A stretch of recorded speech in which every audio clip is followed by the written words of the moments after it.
I would say like we're half gods, half humans, and I try to give space and give energy and attention to equally. Saying stuff like forgiving or loving, these are big words. Yeah. Okay, it's empty words. It's empty. It's empty if you haven't done the work. It's empty. No, we are the angels and they are evil. We outcast the others as evil and the enemy, and we are the good ones, and we do whatever we want. And we do as the evil is doing. And from the other side, this thing. The one in power has a different responsibility than the one not in power. You were just coming here and you were like almost happy because you said, hey, we almost lost our government. Today, yes. Maybe you can start with that. Oh my God, do we have to? The government, yeah. No, I mean, the good thing would be that right now we have a right-wing government.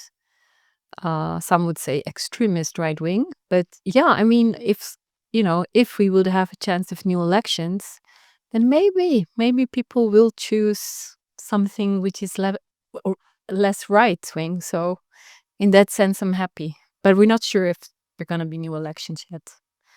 I would think that people will choose more right-wing. Like, let's say Wilders got 30, 35 seats. I think he will get 10 and 10 plus. From how I feel about it. And that's why he would do something like this. Yeah. Because he will capitalize on like, okay, take it further. Yeah. Because now in this government, it was not an extreme right-wing. It was right middle. Because it can be more extreme, of course.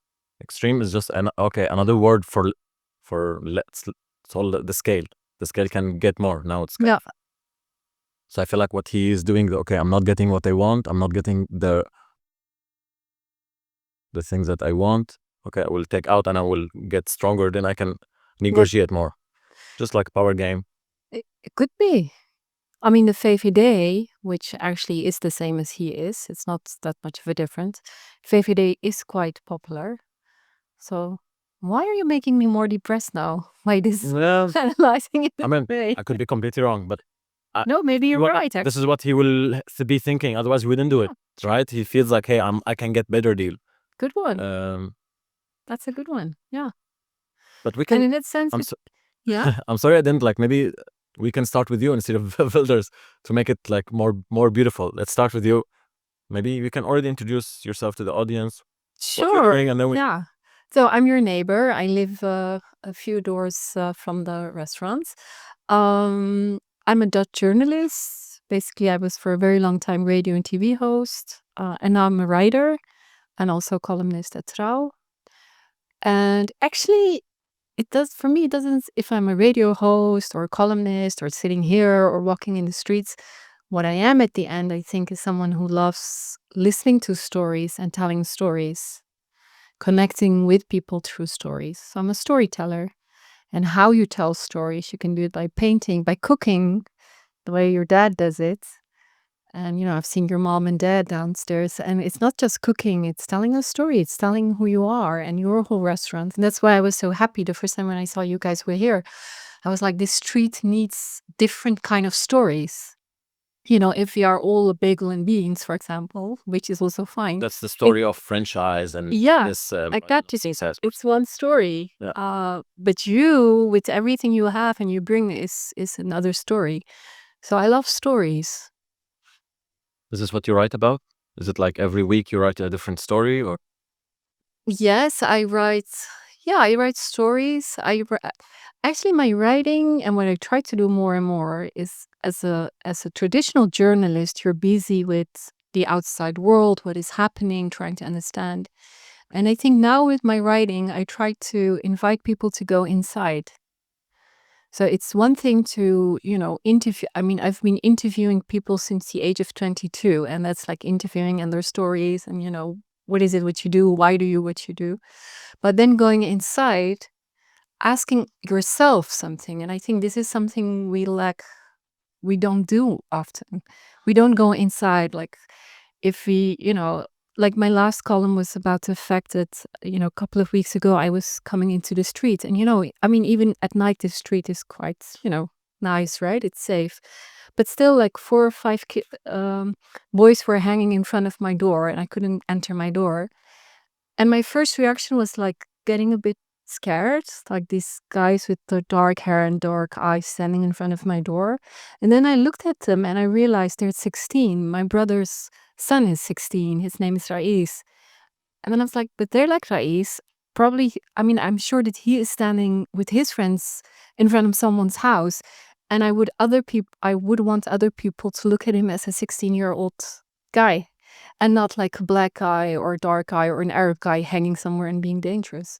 So this is what I try to do with my writing, inviting people when you're afraid of someone or when you, whatever it is you feel, negative and positive, go inside and ask yourself, what is it exactly?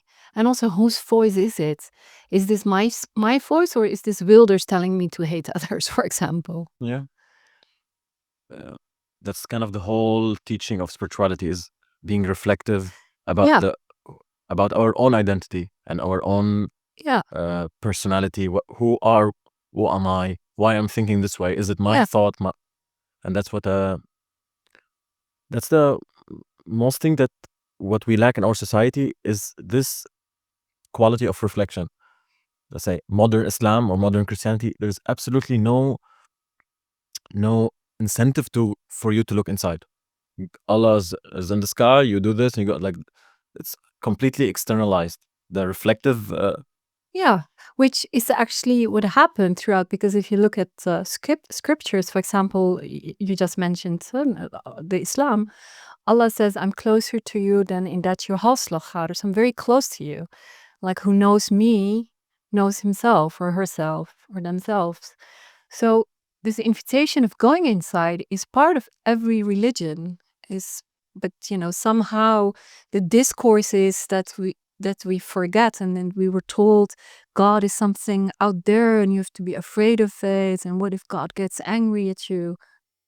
But also because religion is politics as well, or not only religion, every ideology is politics. And for the politicians, it's better if you and I are afraid. But while in spirituality, there is the invitation to not be afraid. So this is the difference difference between a religion when it's mixed with politics and power, and also with spirituality. I mean, not everything can be used. like, of course, when spirituality becomes big gurus with a few million followers. Yeah. You could ask my dad. Yeah. My dad always says that the real teacher is somewhere in a restaurant, in a kitchen cooking. So your dad might be the real teacher. My dad said the real teacher is actually never like on stage with millions of followers. Not that they cannot be the real. Sometimes right? see it like she can be my teacher. Yes. But I wanted to come back to the point of religion. I feel like people, it's not a religion anymore. So Islam, what is modern Islam right now, it's not a religion. It's more like cultural movement or a habit, or the core of the religion is lost a little bit. Just like the teaching of the old Egyptian, or the scripts are there, everything, but the core translation of the text. Because one of the main problems that we face in humanity is language. We use words to explain things, and these words are so complex, or the meaning of things cannot be put into words in a sense. So it's always like in parallels or pictures and stuff like that. So you were just saying some things from the Quran. I'm closer to you than yourself. But ask a normal person, he wouldn't get it. Like sometimes the meaning of 3 words is pages of explanation, Of course. and philosophy, and Yeah. and we do it also on personal level. We forget who we are. We forget that we are strong, or we forget our etc. And then we get into depression or self-doubt or suicide. And then you remember who we are. The same thing I feel like happens in ideology or on a humanity on a scale.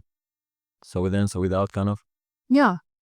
And at the same time, it's not like there are people who might not be religious. A lot of people feel like, I'm not religious, I don't believe in a God, or I don't, I might believe or not. I'm not, they're not, it's not something that interests them. But at the same time, they love to celebrate a religious holiday.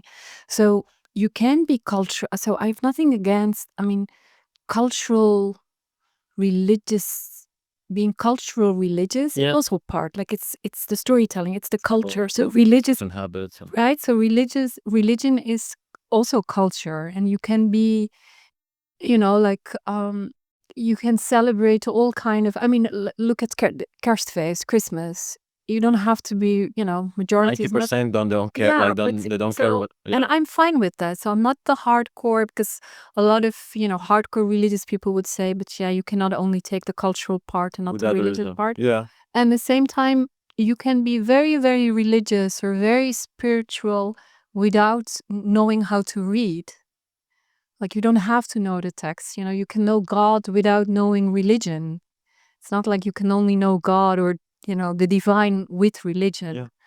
So I think all of it has a place. Like, I always say as an example, someone who has the brain of a mathematic comes into a room and, measures in their mind, and a painter comes into the room and thinks, whoa, there's a lot of red here. Or, I need some yellow. A poet comes in and sees something else, right?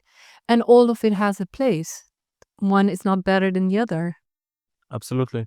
So I'm hearing a lot of like spiritual references, but I would say you would say I'm still a Muslim. I do, or Yeah. what do you say? Like what's your identity Well, religious? Yeah, so I was religiously speaking. born in Pakistan. I grew up in the Netherlands. I was 3 years old when I moved to the Netherlands. My dad was already living here. So I grew up within a Muslim family, within a Muslim South Asian Sunni family. So Your I'm mother not is also Pakistani? yeah, so I'm not an Arab. So the Arab language I learned through reading the Quran. So, which also makes, if you're not an Arab Muslim, you have, like, in some things, it's the same as other, same Muslims and Arabs, and in other things, you have your South Asian culture. I am a Muslim. There was a time in my life when I was wearing the hijab. So I had a hijab from my fifth. I started wearing the hijab when I was 15, and I took it off when I was 30. So all the years when I was young and beautiful, I was fully covered. The parties, it's all type of. I was fully covered then. Shame. No. So, and I stood behind it. The whole idea of hijab was something that spoke to me. And then at the age of 30, I felt like this is not exactly what I am. Like, so I took it off. So for very Orthodox Muslims, they might look at me and say, but you're not wearing a hijab, you're not praying 5 times a day. Sometimes you fast, sometimes you don't. Are you still a Muslim? But for me, my religion with God, with the divine, has always been the same. Nothing changed. If I'm covered or uncovered, if I do or do not pray. So yes, I am Muslim by culture. I am Muslim by tradition. I'm Muslim by religion. But my God is bigger than only. My God is not the Muslim God. And also Islam, like, if you look at the storytelling of the Quran, it is from the Old Testament. So the Jewish stories are part of our stories as Muslims. For example, in a few days, there is the Hajj, the pilgrimage to Mecca. But the whole pilgrimage is not about the Prophet Muhammad. It's actually about the Jewish prophets. It's the story of Abraham, Ismail, Isaac. Both. Well, both. I mean, of course, Yeah.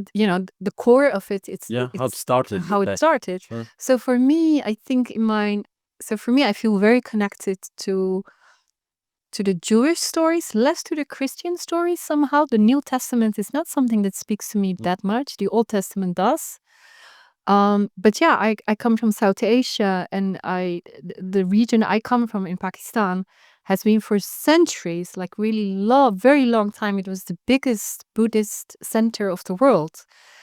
And I visited Pakistan 2 years ago, the northern part where I come from.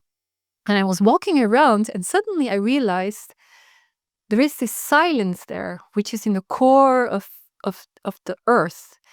And I always felt within the Netherlands, I always feel that there is, like, I do it like this, there is this line of silence inside of me. No matter where I am, I can always tune into this silence. And I was talking about it with my brother, and he said, yeah, I have the same. And for a long time, I thought, oh, this is because I'm, a Sufi and I know how to go to the silent part. But when I was in Pakistan, I realized maybe it's my DNA, because I come from a place which has been for centuries the center of Buddhism, where silence is part of it. So maybe it's not my doing that I'm so good in silence, but it's part of my DNA. No. I would say no. Everyone has access to that silence. It's not the Pakistani DNA or No, of course everybody has it, but it's a way, like when I was talking with my brother, it felt like we don't have to do much to tune into it. maybe yeah. And I felt it when I was there, like in the land, you can feel it. Like I think for a lot of people, if they think about Pakistan, they see all these other images, but the northern part is filled with spirituality. It's in our language. It's in the songs. Still, And very much. Oh yeah. Even because now it's Muslim, 90% or plus. No, but the spirituals, I mean, the Qawwali songs, the Sufi songs, which are, the Sufi songs are about, like Bulleh Shah is one of the big Sufi writers centuries ago, and he writes, I'm not a Hindu, I'm not a Muslim, I'm not a Jew, I'm not a Christian, I'm not a Sikh. So this whole being like that you're not from one religion, you're beyond that, is part of the language, part of the music. And by that part of, did I bring? Did you bring some of the poem? Because we were talking about the... No, I know. I mean, this one is, I know a few by, that I lived them. By heart? Yeah. So do you want to say something, or do you need one poem? No, I said it like, let me say one which I like. It's let me see. This is in Punjabi, which is a dialect from the northern part, like from the Punjab in Pakistan and India. I'm gonna cut here. My father just came and he stopped making noises. Yeah, we'll be back. Go. Yeah. A few moments later. Okay, we're back. Did you remember some of the in the Punjabi one? Yeah, I mean, I know English. In English, like so in English, it's like it's also Bulleh Shah. It's Par ilm par, so in Urdu actually, Par ilm par kitaba mag apne aap nu kade padhya nahi. It's in Punjabi, not in Urdu. So it's like you're reading books and you're getting all this education, but you never took the time to read yourself. I think it's such a strong one. But also this other one, like you go 7 times around the Kaaba, but you never went inside. And this is part of not only Pakistani, but it's such a big part of South Asian Islam and Hinduism, because you see with the Qawwali music and the Qawwali poetry, which is actually Sufi and Islamic, but it's part of the Indian Hindus and Sikhs, and so it's part of the whole South Asian culture. And I think when from a very young age, this is the music you listen to, this is the things you hear, it becomes part of who you are. It influences you very much. Funny, like I would say that the Pakistani Islam is closer to Hindu than the Moroccan Islam. They share the spiritual. Sure, and yeah, and culture, language. And Judaism is so close to Islam, but these are the parts that are in conflict. Like you would say that the Pakistani Muslims will go well with the Indian Hindus, or Pakistani Hindus, if they are. I don't know what are the percentages, but there is a conflict there, right? In Pakistan and India, yeah, but sure, there is a conflict, but also Pakistan and India were one country with different different people and different religions. But yeah, we share the same language, we share the same history. We have the history of the British, of colonialism. Our culture, our food, our traditions is the same. That's saying that like the closest people to you, in a sense, we are at war with. Yeah. It's same like between Israel and Lebanon, or Israel and Palestine. Like they can be cousins, or like they are cousins or brothers or whatever. Like we share 99% maybe on the story or the destination, the text, and then it's like there's what. Although with Israel, it's a bit different in the sense that like Pakistani and Indians share this. Like Israelis do not share the same. Sure, every place is but I'm saying metaphorically, like sure, because you're closer to each other and you're one. But then again, the in Pakistan and India case, there is a separation, and you could say, so Pakistan was separated from India and became a country for the safety of the Muslims. That was the idea religious behind it. And now, if you see with the Hindu nationalist power in India, you could say, yeah, maybe they were right back then that Muslims did need a safer place because India wasn't that safe and isn't that safe. So, and for the Indians, they lost something. So Pakistanis feel we win something because we became our country. But from the Indian point of view, they lost. They They lost still look at, they still kind of They- have a they- hunger to like, I want this back and let it or because something. it was mine, So this is Mm. this is something psychologically is there. But then again, like even now, when like a couple of weeks ago, when for a moment it looked that there was going to be a war, thanks God it stopped. But then you could see on the President Trump. yeah, he was so brave. But you saw on the internet, the Pakistanis and the Indians were on social media. There was this, also the connection is there. Yeah. So But even like you would see people like Indian in the UK and Pakistan in UK, and like there's also this beef. They use Israel against for example, an extremist Hindu will be standing with Israel just because they are killing, let's say, Muslims. There's this kind of beef of the yeah, but extreme that's people. it's a bit more complicated than Yeah, that. maybe you can how I see it when I Kashmir. see someone. Now the thing is, the Pakistan. So also wouldn't happen now. So Kashmir, thanks to the British. So they, when the separation came and Pakistan became an independent country for the Muslims, so there was Kashmir, and the British left Kashmir like undecided, fake. But the majority of the majority of the Kashmiris were Muslims, and then the British put there a Hindu leader. And of course, the Kashmiris were like, why do we need a Hindu leader? We are a Muslim society. We do not need this Hindu leader. So this whole Kashmir thing is still there, and what India is doing for a very long time. And as a journalist, I made a lot of reports about what is happening in Kashmir. So in Kashmir, the same tactics are being used as the Israelis use in Palestine.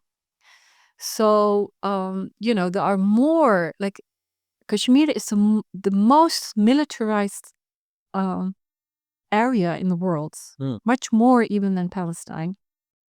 So the Indian army is doing a lot of shitty stuff for a very, very long time in Kashmir. And so the whole idea of cleaning up the West Bank and Gaza from the people, it's exactly what India is doing in Kashmir, cleaning it up from the Kashmiris, letting Hindu Kashmiris going inside. So is it owned by is it already split? There's half. There is a part that's so there's the Indian. We as Pakistanis we call it the Indian occupied Kashmir. This is not how Indians call it. Until a few years ago, it was still on paper. It was kind of like it was not under the Indian administrated India, but now it is. So India is playing a game there. And then you have a site which we Pakistanis call Azad Kashmir, which means free Kashmir, which is administrated under the Pakistanis, but it's not Pakistani controlled. So and at the end, the Kashmiris should decide. Yeah. It's always with these. Sometimes, a lot of time, I wonder, like, what is the alternative of war? And this podcast is an attempt to try to answer these questions. Okay, like, what is the alternative of war? I would say conversation, compromises, forgiveness. Try to find because the cost of war is unimaginably high. So I feel like whatever we lose through compromises or whatever we lose through the conversation, opening our heart, because I know we will lose sometimes when we forgive someone. You lose part of yourself. Like your boyfriend cheated on you and you forgive. There's this hurt part of you will die too. So we lose things when we are choosing other roads than war. But I feel like it's way better choice. For example, in this Kashmir situation, like, what is the alternative of fighting Indian? Why don't we come in a conversation with Indian and try to find compromises of like, okay, you take this part, you take it completely yours, I will take this part and take it completely mine. I don't know a lot of details about the situation or whatever, but just like you are presenting it as, hey, it was all Pakistani and they occupied it and they put... No, it was not Pakistani. No, it was Kashmiri, it was the Kashmiris. It was Kashmiri, yeah. Okay. No, I'm just now trying to make a bigger metaphor, not to like go into details about Kashmir or Pakistan, because I don't even know a lot of details. But just I wonder sometimes, what is the alternative of war? Shouldn't we find better alternative after like thousands of years of fighting? Okay, wouldn't we be smarter and like take other roads? Or do you think sometimes it is the necessary road? Hey, there's no, because sometimes also get it someone coming to your place and beating you. You have to defend. You have to like.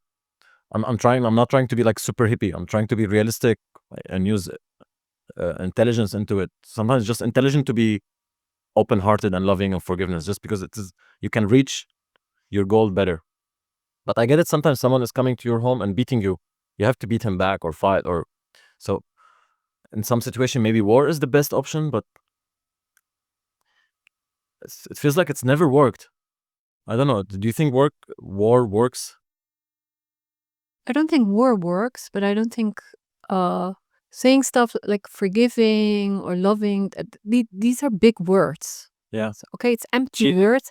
It's empty. It's empty if you haven't done the work. It's empty. So Yeah. No, I mean it so sincerely. no, but so then you have to go back. I think one word that we're missing is what is just and not just. And this is why there is not one solution fits all. Yeah. If, for example, in the case of Kashmir is not an independent country with an army. So the moment Indian army fights Kashmiri people, it's different than France fighting the Netherlands, for example. Russia and Ukraine, it's two countries with two armies, and still you could say one is more powerful than the other. So a war between Pakistan and India would be a fair war because Pakistan is, has a big army, strong army. India has. The Israeli occupation of Palestine, it's not the same. So the Israeli war in Gaza, you cannot compare it to a war of Russia and Ukraine, or if there would be a Pakistani and Indian war. So what you ask from people is also different. I think that what we lack to do as humanity is saying the one in power has a different responsibility than the one not in power. So there's this Indian writer who said, you know what? You would say go in hunger strike, but people who do not have food for months cannot go in a hunger strike because they are already living in a hunger strike. And a hunger strike is nice for a stage if you have an audience. If you do not have an audience, for who are you going to go on a hunger strike? And I love it. I think it's so strong what she says. Yeah. So I am very much against war. I'm also very much against armies in general. And I had, not to, but I know, like I have been in a violent marriage for 10 years. So I was victim of domestic violence for 10 years. And there was one time when I could hit him back to make sure that I was safe, but I couldn't. Even to save my own life, I could not hit him.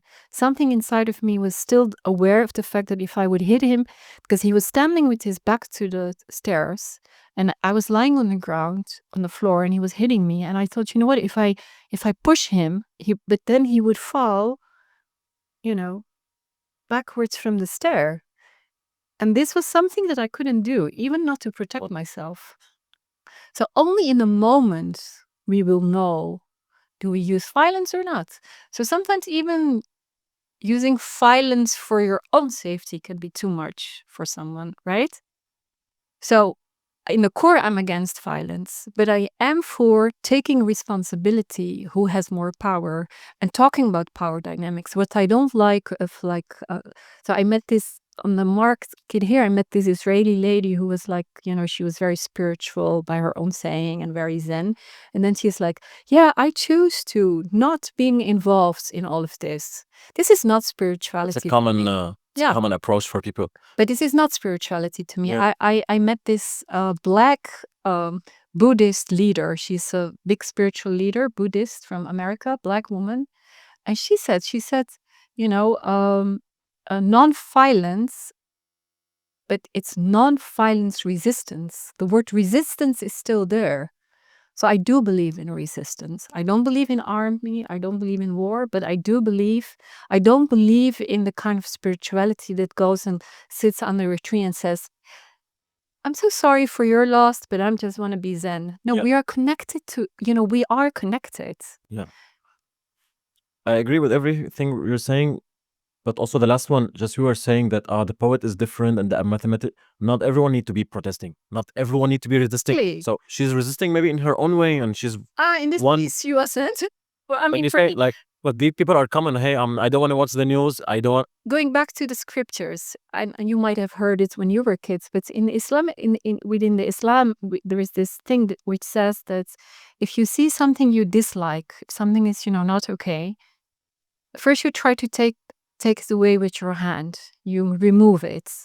If you do not have the guts to remove it with your hands, you say something. So you would say, "Please, can you stop the violence?" If you do not even have the guts to say, "Stop, can you stop the violence?" You say it in yourself, like, "Wow, this is really bad." And if you can't do all of that, just you leave this place. So there are layers of resistance, right? Different types too, different Yeah. expression. Like I get a lot of not maybe hate, not a lot of criticism for me not being political. But I resist in my own way. I resist in making this podcast. You resist the forces of evil or war through conversation. This may be my resistance through growing a platform that I can speak, to have a voice. You were saying like a child speaking something, he has no power, has no audience. What? But maybe I will create an audience, then I can share the message. Sure. So that's also resistance. But this narrowing of what's the word, homogeneity of expression. We should all have this same flag. We should all share the same slogan. We should all be the same expression. We should all have the same opinion. We're growing in this society, even here in the West, the most free place on earth. If you have a slightly different, if you have a nuanced opinion, you are already outcast. So extremism is reborn in different shapes, and we let it go because it's our side, or it's not. Of course. We become less critical of our own ourself. No, we are the angels and they are evil. We outcast the others as evil and the enemy, and we are the good ones, and we do whatever we want, and we do as the evil is doing. And from the other side, this thing, maybe someone from the Israeli military will say, no, we are the good and we are but with himself, he's fully convinced that he's killing the enemy and he's doing good for God and himself and everyone. So we need to like be extra careful in playing the same game, the same loop. So I would say, instead of like criticizing this girl that is like, she doesn't want, try to understand that she has her own place in this grand game. Yeah, in this grand game. yes, but at the same time, but at the same time, I do believe that holding each other accountable is also something we have to do, because it's too easy. So Who are we? Who's the authority? I will hold you accountable for what? Like, in a sense, if you kill in front of me, like if I'm walking in the street, which happens a lot, and I see, like it was last on Koningsdag, I saw this guy hitting a drunk guy.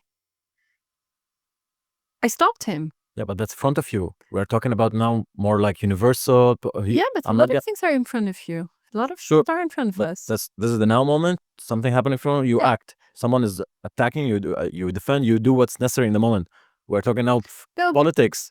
She's not responsible of, to be honest, I don't know what's happening in Colombia right now, and I don't have capacity to feel what's happening, and no solutions and no opinions, and the idea that we need to also be involved in every single thing. We need to be She is Israeli. She comes from Israel. So it's her country. Maybe that's more nuance to that conversation. You're just saying normal human. Someone. I was born in Pakistan. Now what was happening? If I go somewhere and I hear people only shouting at Hindus, I have to say something. I will go further, and I would say she's not an Israeli in the sense of she's Israeli just by the label of things. She's here and she chose different paths. It's not we have a sticker. Hey, my blood is Israeli. It's a game. It's a game. Okay. It's like being the moment, but then you say no. But people have sovereignty, and but no. Let me put it different. Yeah. No, it's something different. It's about spirituality. If you say religion, we were talking about Islam. If you can, so if imams are saying, for example, or priests, this is what we do, I do believe that somebody else could say, this is not how it works, right? And same with spirituality. When spirituality is being misused as I'm not accountable for anything, I'm just sitting and being zen, I don't give a shit about the surroundings around me, that's not spirituality. You can be like that, but do not use that word. Sure, but The if same- you use the word, what? Okay, don't use this word. We're gonna go to people, and because everything has a flavors, just like Islam. Like my father's Islam is different than you, right? Like, Yeah. and you cannot, if you're gonna go to But my the father and tell him moment you're your- not Muslim. No, but the moment your father would go around and say to others, this is how it works, then you can stop, right? Sure, but I'm just gonna use this girl example again to explore this idea. She's not guilty by association. She was born in Israel, or she has an Israeli passport, or what? Now you're going to, you don't know the whole conversation. No, So no, but this just is- using it as an example. no, it's not a good example because here I mean, somebody Israeli, is- another Israeli. No, Another, this you can girl- use no, another. no. This girl is standing and saying that spirituality means that you can, take your hands away from stuff. And this is something which she's not the only one is saying, which a lot is being said. Yeah. And this is something that I feel like this is not how it works.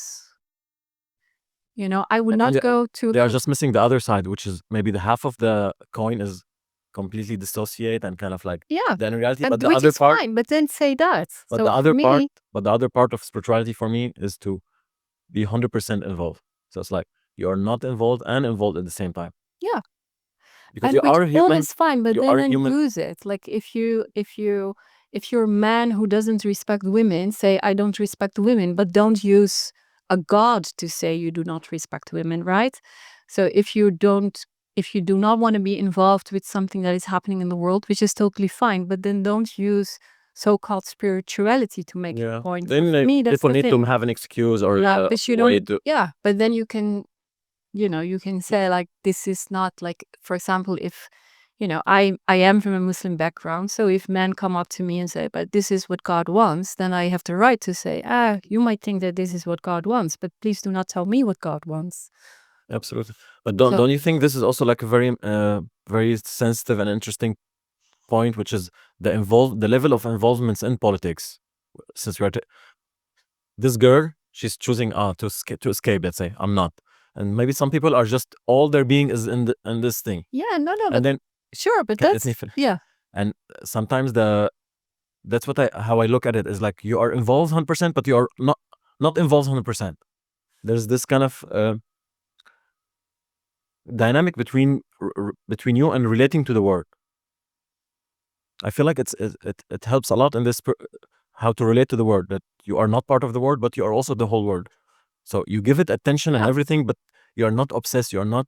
This is not all of you. You understand that there is a reality within you that is bigger than this, and equal.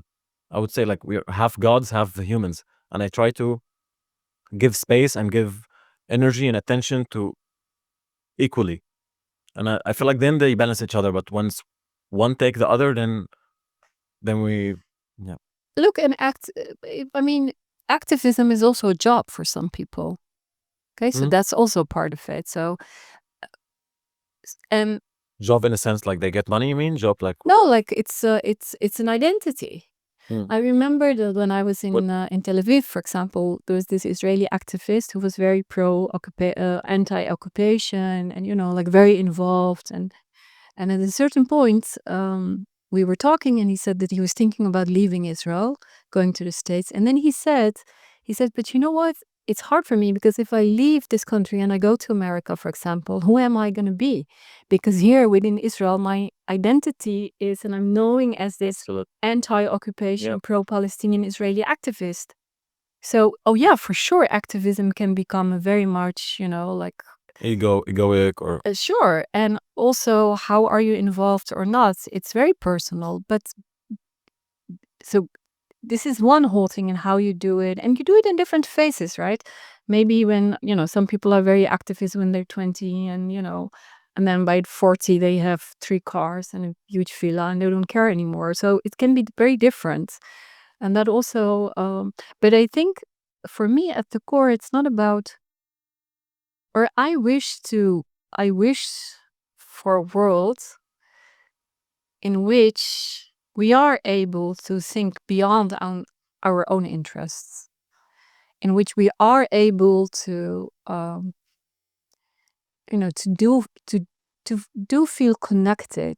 And like, for example, the example I gave, if we see 16-year-old black guys, not immediately go like, oh fuck, black guys, they're gonna rob me, but look at them and say, I have a 16-year-old nephew, he might be hanging somewhere with his friends, these are just kids hanging around.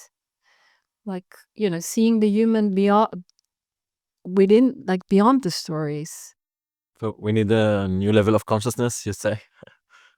Higher I think consciousness. that's what we need.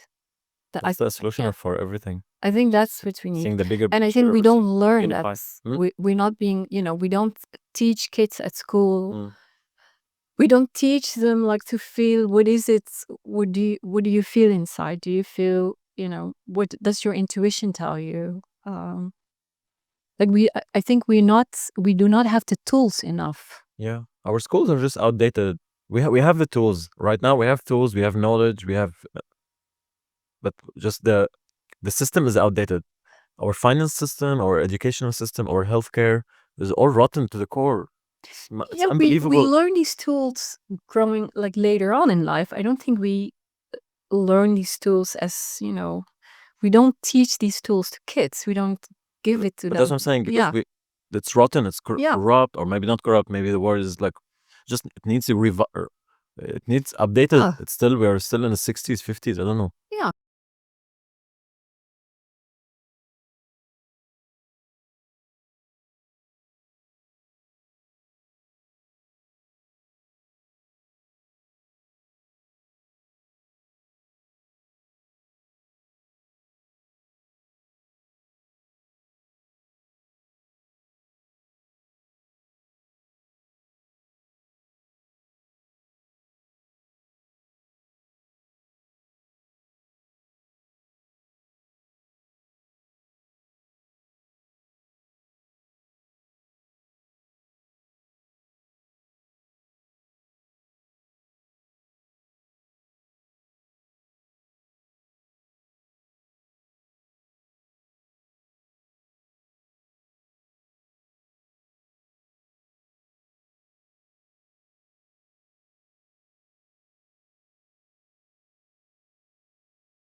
There was just a research, I cannot say it exactly, but there was just a research done on kids that have Down syndrome or something. There was specific research with a specific group. They could communicate telepathy. Yeah, but we do it. Literal words. Mothers do it with their kids. But not in a conversation, literally, and the other will understand and they will reply. Like, there was an experiment to prove telepathy. I can do it. I mean, now? No, I mean, it's not. Again, it's a tool that we already have. It's good that they're researching it, but it's there. It's already there. It's there that when you're sleeping and you wake up for 4 o'clock and your brother is in danger. It's there. It has been there for. More like a sense, intuition, more like a sense. No, but I'm talking about like real, just conversation. Yes, that's there too. Yeah, I don't think it's there. You cannot talk to people without talking. You can. Well, Habibi, you can. For sure, you can. I mean, you can get signal. I'm just saying. When you're in love, try it. No, I get. I get now what you mean. Yeah. But I'm just saying, doesn't need in love. Just a regular person. Can you talk to a regular person just by looking at them? I'm saying. Yeah, you can. The same like you can pick up. Can you talk to me right now without saying things? But maybe how can I receive it? So that also text both. Yeah, but it's all there already. Yeah, the potential. Also, people who know how to do it are there. Maybe I just never heard of it. Yeah, but I agree with you. Like, if you're more, but then again, we have to be more in sync. I think that's what you mean. Like, exactly. But also for more being in sync, like for me to being in sync with you and you being in sync with me, first you have to be in sync with yourself. If I'm all over the place and you're all over the place, we're never gonna have this ability, right? We're only gonna have it if I'm standing in my own core and you're in your own core. And in that sense, the silence core. The silence core. Yeah, well spoken. Otherwise, silence core. Otherwise, it's scary, different stories or chaos. There can be a lot of sound around you. And then again, we do not have to be one big, because I think this is the other, in my belief, like again, if we would go back to the traditional thing, like, so there is this verse in the Quran which says, "I created you into men and women. I created you into different people and cultures, so that you would go to get to know marry. each other, to get to تبقى know شعوب each other." وقبائل يتعرفوا. Yeah, to get to know each other. Yeah.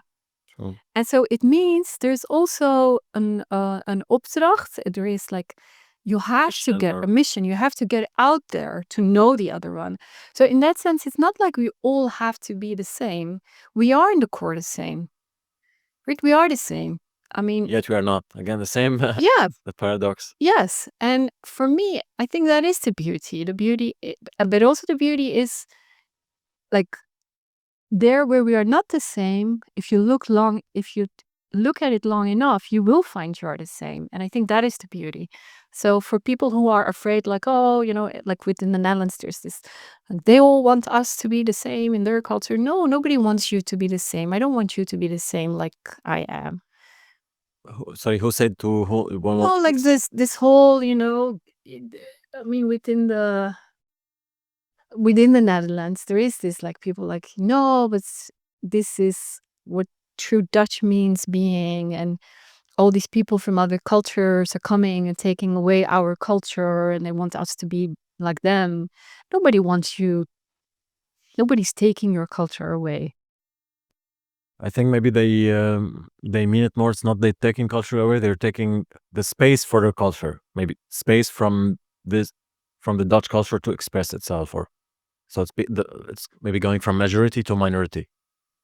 But it's also not the Not the case. case? No, Okay. no.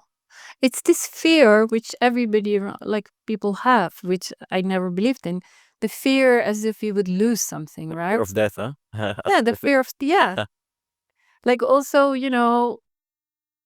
have it in, Or more possessiveness. yeah, It's my car or my thing or my country. Yeah. Again, what's this word? Like my country. yeah, Like literally, if you really think about it, it's just like yeah, my is not there, the country is not there. Like the whole sentence, if you wanna yeah, really feel into it and be honest and open your hearts, like, I mean, it is your country in the sense of like you live here or you grew up here. You can say it in Yeah. a different sentence, but like your country, it's not your country.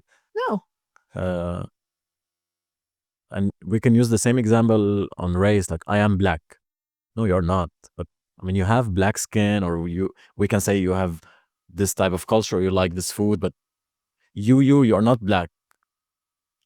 It's a delicate dance between taking on the identity of like, hey, I am Dutch, and I want to, Dutch is Netherlands is my country, and then I need to defend it or whatever, and then realizing that's not my country.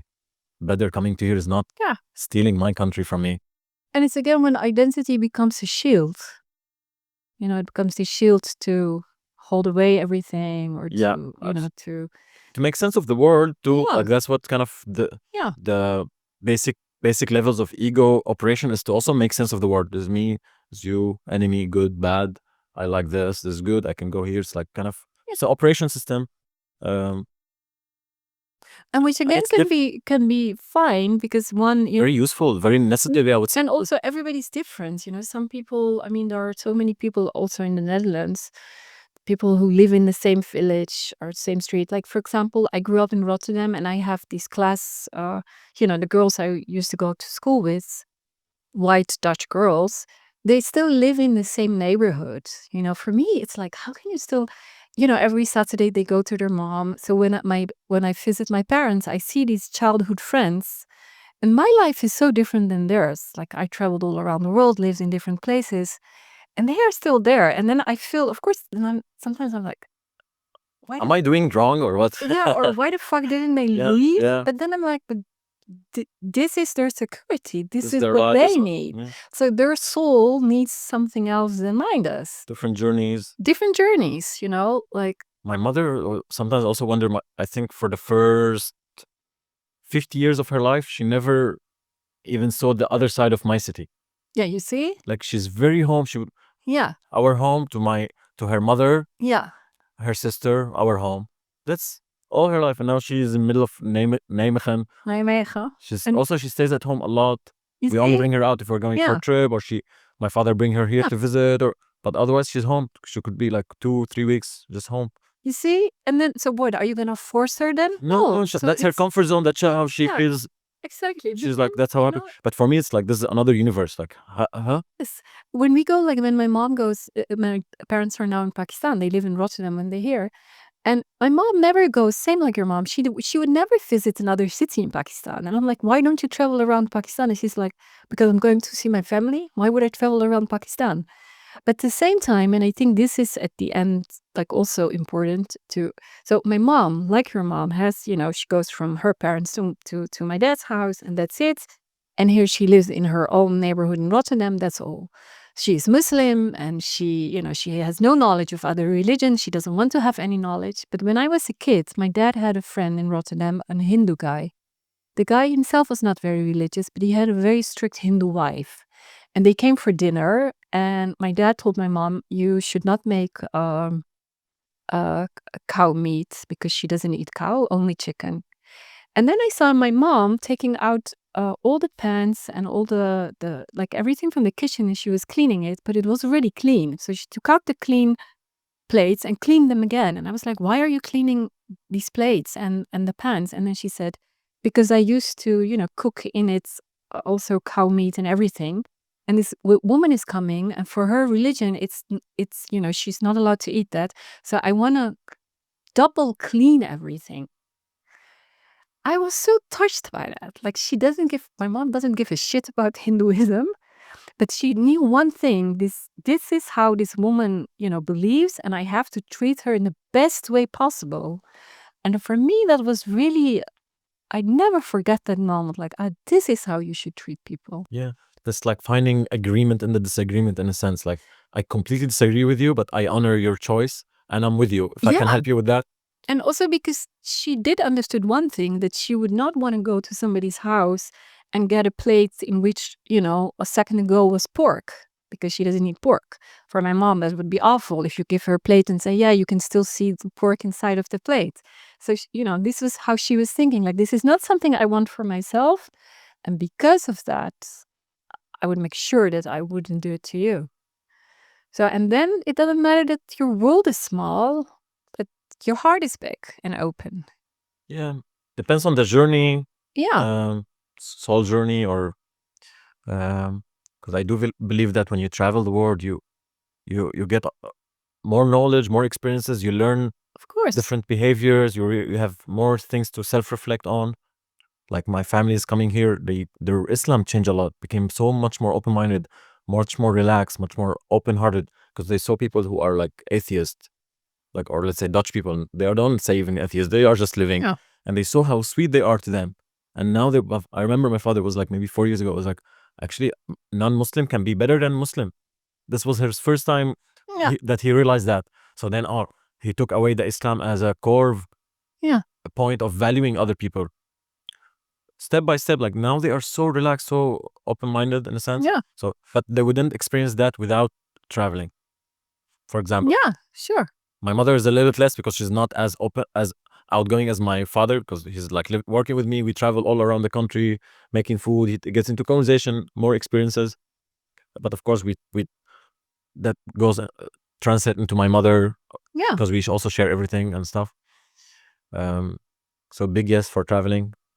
Of course. And Yeah. I'm so grateful for being forced to travel as a refugee. I just had yesterday I had a interview with Reuters on the Refugee International Day. They made a piece about me, and we were walking, and one of the questions was about the past. Do you regret? I was like, oh, I'm so grateful. I'm so happy for this. And she had like a moment of like, are you serious? And I was like, yeah, of course. And I tried to explain, because otherwise I would be normal Muslim guy in this small city in Syria, going to the mosque, maybe marrying and have children. Not that anything bad about this, but maybe now, being who I am right now, I just, oh no, I would choose this. This life that I'm living, these opinions that I have, the level of awareness that I have right now got developed through traveling, but also through being forced to get through extreme situations and hardships. Because that's what I feel like. Also, hardships are there to skill us to think this way, to have the awareness, to awaken in us, to see to see Yeah. things from different perspective. But again, I mean, it's beautiful that this is how, is working out for you, and this is how you're doing it in your soul. But then again, even with that, because I'm thinking of, I just saw also yesterday an interview with a friend of mine, and I worked a lot with him, a Bosnian journalist, Dutch Bosnian. And we are friends like now for 20 years now. And just yesterday I read an interview that he gave in which he said that he so he's a refugee from the Bosnian War. That actually the post-trauma never left him, and he's really in a very bad stage. So for him, this becoming forced to leave and a refugee is a different journey, Everyone, yeah. So everybody has It's not always a it's- happy ending and yeah, rainbows. it's I think to say it more like so a soul chooses a journey, right? And one soul needs to travel and go to hardship, and another soul just sits on one place, and it's a journey. It's infinite. Yeah, Infinite journeys, and you infinite cannot. perspective, infinite ways of approaching, Yeah, infinite levels. So it's really really hard being here in this time right now on Earth with all these different souls having different journeys, different lessons, choosing different choices from bad to good to middle to crazy to neurotic, blood and tears and laughing and party and meditation. Like just what the fuck, man? What the fuck? It's a lot. So yeah, I get this girl telling you like, oh, I'm just gonna be with the tree and knitting because like totally get her. yeah, She's some people are not capable of feeling all of that too, so they choose this and they justify it by I'm yeah. feeling yeah, it's a lot. But I feel like it's a good moment to end. We'll try maybe we'll see you in the next season or something. We'll try to find Yeah, more solutions for It's the problem on Earth. for the yeah. I think the solution is like you're doing now with your journey. Like it, it is going inside, Yeah. right? And I think this is why being forced to become a refugee. No, actually, this is why I'm a bit quiet, and I want to end this with this. Like, I feel like I wish that you did not have to leave, that you did not have to witness a war, that you did not have to become a refugee, and that you could still have traveled the world freely I get without, I get you. within. Doesn't need to happen this way for Exactly. it could This is what I stay that they develop. True. this is what I wished for the world, that you did not Yeah. need a passport. I hear you. That we could. This is really so. If Just you like my ideal situation. so where you want a telepathy, I want a war without having documents to travel. What the want- fuck do you need? I don't want documents, right? Yeah, so let Absolutely. these aliens come and take away our documents. I don't want borders. I don't want documents. I want to be free Yeah. from the river to the sea, go everywhere Yeah. without From people. the ocean to the ocean. Yes, without people telling you like. Yeah. I You went to Egypt for the first time. I got my Dutch passport 2 years ago. And I tried before, they didn't accept me. I went to Dutch passport, it felt like king. I had a It's- car with police following me like a security. I swear, just because I had Dutch passport. this Going to is Sinai. this is right. It's so crazy. this privilege we have. Psychotic. Same times, of course, I mean, I am grateful for this privilege, but it's a fucked up privilege. It's really fucked up. Like, why did I deserve more? Like, how? Yeah. This Dutch passport. Do we deserve more to travel around? No. Well, doesn't make sense. But so happy for having you for the first time. Thank you for having me, and thank you for being in the streets. Thank you. Goodbye, everyone. Woo! Oh my God. So good. Phew.